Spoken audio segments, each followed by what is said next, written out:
Professeur Claude Feuerstein, bonjour. Nous sommes au 6e colloque de la FIRN. Alors, est-ce que vous pourriez vous présenter votre domaine d'activité, c'est normal? Oui, donc je m'appelle Claude Feuerstein, je dirige actuellement un gros centre de recherche qui se fait sous l'égide de l'université, de l'INSERM, du CNRS, du CEA également du CEA et de l'hôpital de Grenoble, qui est un centre de recherche en neurosciences, exclusivement dédié aux neurosciences, et qui est notamment tourné vers différentes maladies comme la maladie de Parkinson, la maladie d'Alzheimer, les épilepsies, les accidents vasculaires cérébraux, et certaines myopathies et les maladies mentales. Donc c'est à la fois du centre de recherche et à la fois de l'application thérapeutique, donc avec une continuité depuis la recherche fondamentale jusqu'à la recherche clinique dans l'environnement grenoblois, qui est un environnement fait de physiciens, de chimistes, de mathématiciens, de biologistes, et de manière très interdisciplinaire. Alors, votre présentation portait ce matin sur la stimulation cérébrale profonde, si je me souviens bien. Vous pourriez nous expliquer en fait en quoi cela consiste? Alors, tout d'abord, c'est effectivement une approche qui a été originaire de Grenoble, avec mes collègues neurochirurgiens comme Benabid et neurologue Pierre Pollack, qui ont été les initiateurs de ce type de technique qui consiste grâce à des électrodes souples introduites dans le cerveau, de pouvoir modifier l'activité de certaines régions très localisées du cerveau grâce à cette stimulation, et de pouvoir ainsi corriger certaines anomalies fonctionnelles, de fonctionnement donc, du cerveau suite à l'une ou l'autre de ces différentes maladies dont on a parlé.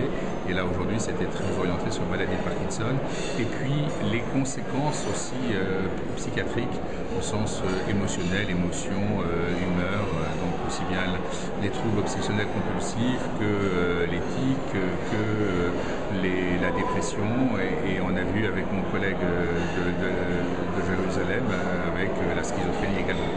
Donc ceci permet d'avoir une approche qui n'est pas une approche médicamenteuse, une approche instrumentale qui aujourd'hui est un peu invasive, et sur laquelle les développements des nouvelles technologies, en particulier des technologies nanoélectroniques, vont permettre peut-être par la suite d'avoir des moyens d'agir sur le cerveau en intracérébral sans pour autant devoir ouvrir le cerveau et d'aller introduire des électrodes comme on le fait aujourd'hui.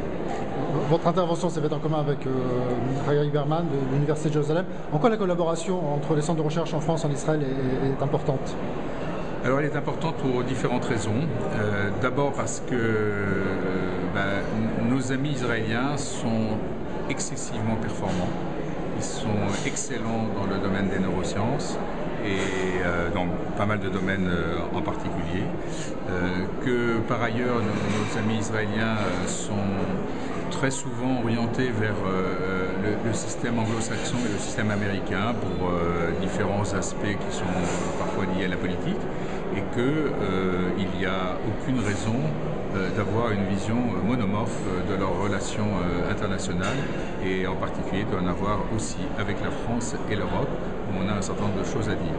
Par ailleurs, on a une complémentarité tout à fait extraordinaire, puisqu'un certain nombre de structures qui étaient idéales pour la stimulation cérébrale profonde qui a été développée à Grenoble, eh bien, ont été identifiées expérimentalement par mes collègues israéliens, et il y a une complémentarité par nature de la recherche qui est évidente au plan scientifique. Professeur Feuerstein, merci beaucoup. Au revoir.